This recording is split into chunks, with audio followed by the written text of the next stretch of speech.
What's up, world? This is 50. You got your boy Boom here, man, and we here with this very special guest today, man. You got your boy Guapdad 4000 in the Yes, building. sir.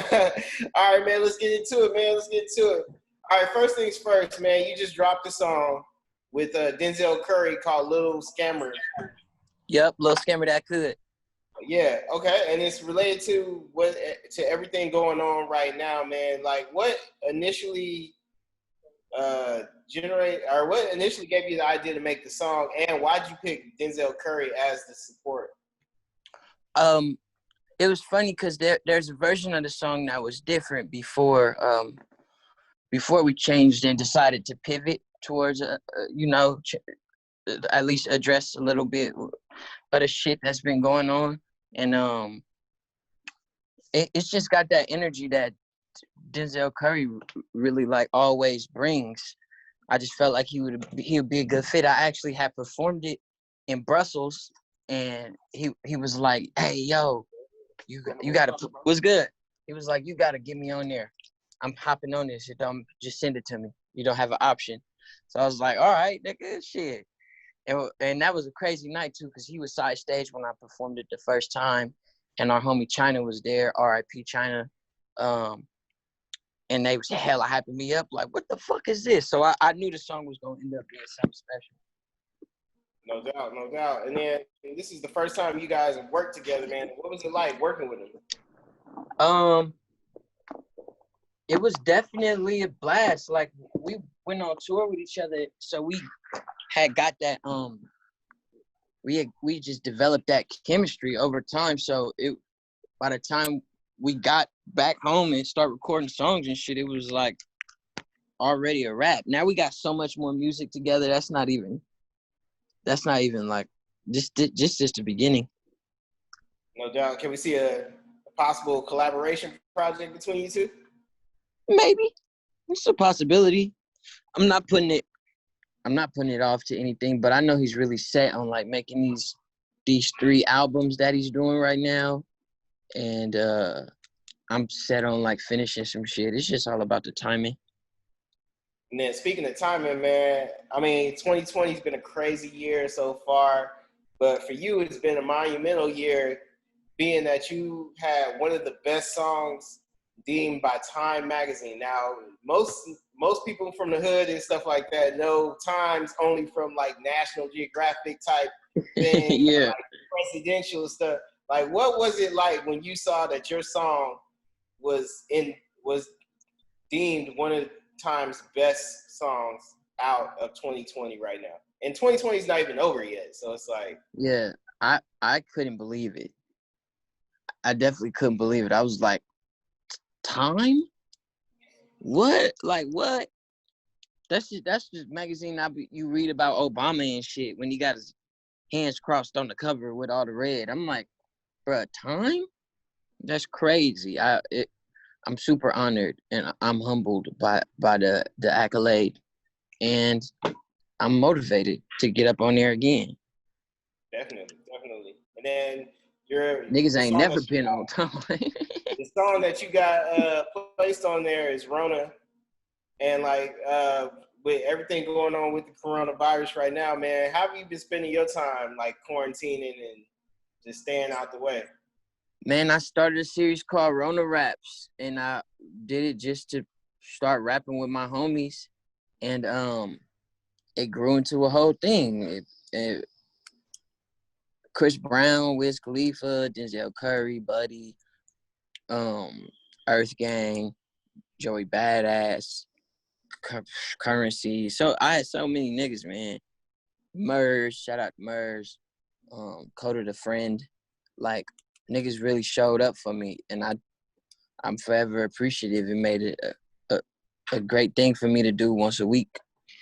Okay, and then on Rona Raps, you had a lot of guests, man. Who would you say went the hardest out of everybody that you've had featured? I mean, other than yourself, of course, but yeah, I really like man, Currency really went stupid. Currency went so dumb. He was the only nigga that like blew me away. You know what I'm saying? To where I was like, whoa, that's ridiculous. Chris Brown was the wild card because he's fucking Chris Brown, right? He's a superstar. So I was like, damn, all right. And he did like a little dance and all type of shit. And then who else really went dumb? Man, I think Currency probably had my favorite verse. Okay, man. Who missed out? Who was supposed to be on there that didn't end up being on there? Boz, Jid, and Tory. Speaking of Tory, you two got a song on your debut album, right? Your Deposits. Mm-hmm. Man, it came out like at the end of 2019, man, and then just everything going on, man. How did that affect you as far as like touring goes, or just the whole promotion behind the album? Man, I mean, as far as what I was supposed to do with the album, it did what it was supposed to do. Like, luckily, I was like right on the cusp before this shit happened, and I was able to do damn near 3 tours off of this shit, and just got canceled on the third one, which was actually my 4th tour. So, you know, I was bummed out that I had to stop touring and shit, but in terms of like what it did for the album, I did enough. That's why I already dropped another project right after. No, he not. Mm-hmm. So what would you say, man?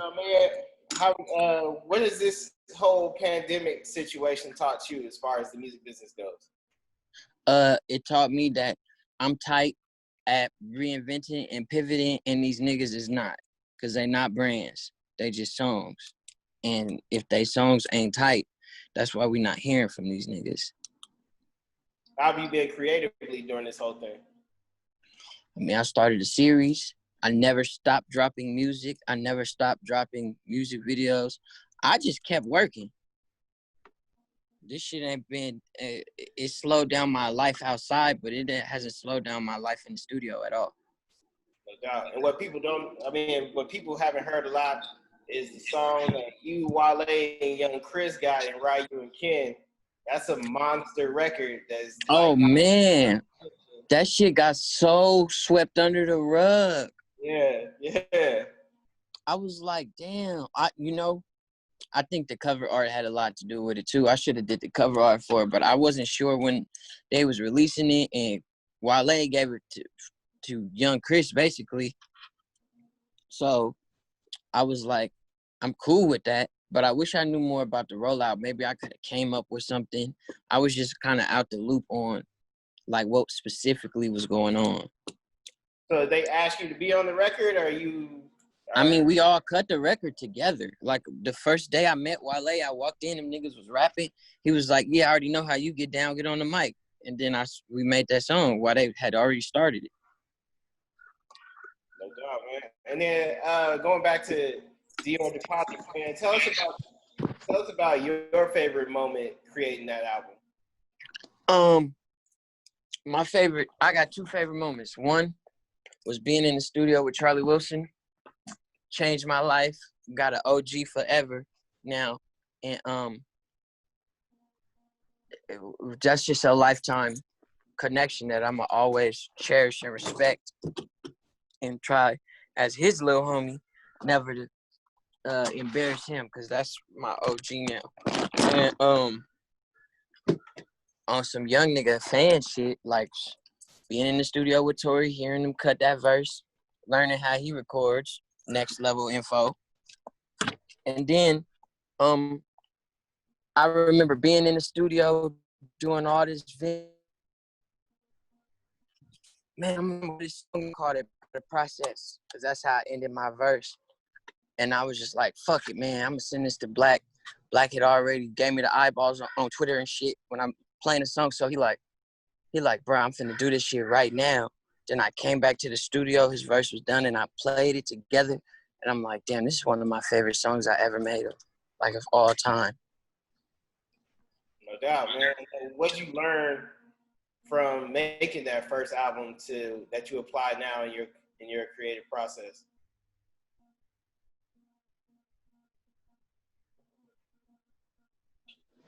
Yo, can you hear me?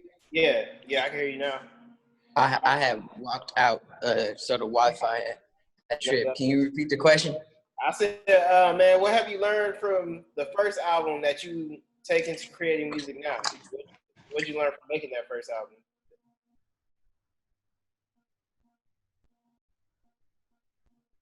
So much paperwork to do, especially when you to convince everybody to do that shit for free. No, I'm playing. I really just know the process of like delivering a project now, like having the masters done, having the individual cover art done, like having that shit ready to deliver. It's a longer process than you want it to be. Like nobody wants to sit and text producers like, yo, this is the budget. But if you let managers talk, they always trying to squeeze more out of each other. And that shit takes so long, bro, when you just obviously you niggas with the dude and y'all fuck with it a certain way. So it's for guap. Yeah. So that's really what it is, man. I learned the business behind it, and it made me a better business person. I'm always making music, and every time y'all hear a song, that shit is like 6 months old from where I'm at now. So, Being that you have plenty of time to make music, man, what have you been experimenting with as far as music goes? man, I dropped the Platinum Falcon EP after the order deposits in April. I'm just started dropping the rollout of part 2 for volume 2. It's called Platinum Falcon Returns. And then part 3 is gonna be called The Glorious Falcon Death Dive. And that's gonna be like a full-length project, hopefully, or it's an EP now, but I want to make it a full-length project. And it's gonna be some left field shit. Like if you listen to the song I dropped called Trade Places with Them Jeans, where it's just like almost like a rap indie folk song, that's how everything else sounds. It's an album where everything sounds like an intro or an outro, basically. Facts, man. And then when did you realize that this was a career? When did you realize hip hop was a career now? When Foot Action flew me to New York, gave me a tight ass hotel room, a masseuse, all the Hennessy I could drink, and paid me multiple figures for some commercials. No doubt. You saw the longevity in it, I tell you. Oh man, I ain't did nothing illegal since. Facts, man. Then going into that, man, being that this is 50, man, what is something that you admire about 50 Cent? Man, for one, as every rapper got like, you know, the bravado, the braggadocious motif, that nigga like embodies it. He is that. He's everything that's ever been masculine or toxic about the music, and I feel like he knows that. He plays to it, and that's his mark on hip hop. Other than like wiping out Ja Rule and being one of the first rappers with like a good movie. No, but I really admire 50 Cent, man. Get Rich or Die Trying is in my top 10 rap albums that of all time. And I remember going to steal The Massacre from Best Buy. I went and stole that CD in like the 7th or 8th grade. Yeah, because the art was so cool. He had the ink around him and shit. I would then go to like the grocery store, Source, XXL, anything with black people in it, and I would trace them and do the ink splatter that 50 Cent had on the Massacre album cover. For sure, man. But what about him as a businessman? What's something that you've learned from him or wanted to use or even just admired, a deal that he's made? It's just, I'm a big brand guy. Like I really understand how people brand themselves, and he's a dude that has been able to like have a consistent like brand for him. Like you know what 50 Cent is up to, and then when he do some wild shit, it's like, okay, of course 50 Cent did that. But it'd be wild, like he fucking peed on somebody lawn out of a helicopter and hashtagged his fucking cognac. He's just a genius. He just when it comes to that brand, it's tight as fuck. No doubt, man. And you've been a big supporter of prison reform and the whole Black Lives Matter movement. But man, what is something that if you had to stress to the younger generation, man, about what's going on, what would you tell them? We voting is not it you can't do voting like what's a good way to phrase it? Don't treat voting like you in the classroom and you scared to raise your hand because you don't want to look stupid. That's why a lot of niggas don't vote, because they don't want to feel stupid at the polls looking at that shit, so they just don't go. And then they say the typical thing like, nah, I ain't fuck with that shit. We can't change nothing. Like, we could change almost everything on a small scale. If you go to the store and you mad that there's too many police by the store, or you mad at your electric bill, like all the little shit that you mad about, you can vote about. Obviously, it's hard to do shit when you're dealing with huge corporations that bought into the White House and that shit. Like, I'm not talking about that shit. Like, vote for your cities. Basically, be about the community. Yeah, be about the vote small, and then we could worry about the big vote later. But like, niggas only go vote for the president, and then that's it. You gotta vote for your cities and figure out. For sure, man. Well, I won't waste too much more of your time, man. But let the fans know what you got coming up next, so they can be prepared for it, patiently awaiting. Let them know. Yeah, I'm dropping a song every Friday for Falcon Fridays. So next Friday, you're gonna get a new song. And at the end of Falcon Fridays, I'm gonna compile it, and that's gonna be the Platinum Falcon Tape Volume 2. So, hey, Friday, tune in and hear some new music. And I might bring back Rona Raps. It just depends. I might bring it back though. So look out for that possibly. I mean, you might have to, man. We at a spike right now. Everything going back up with this coronavirus. Bro, if we lock back down, Rona Raps coming, guaranteed. Man, for sure, man. Well, thanks again, man, for taking the time out to speak with us. Ladies and gentlemen, we got Guapdad 4000, man. You know, if you don't know, go check him out times. Go check him out on streaming services everywhere. Obviously, you got all the music there. And man, this is 50, and we out here.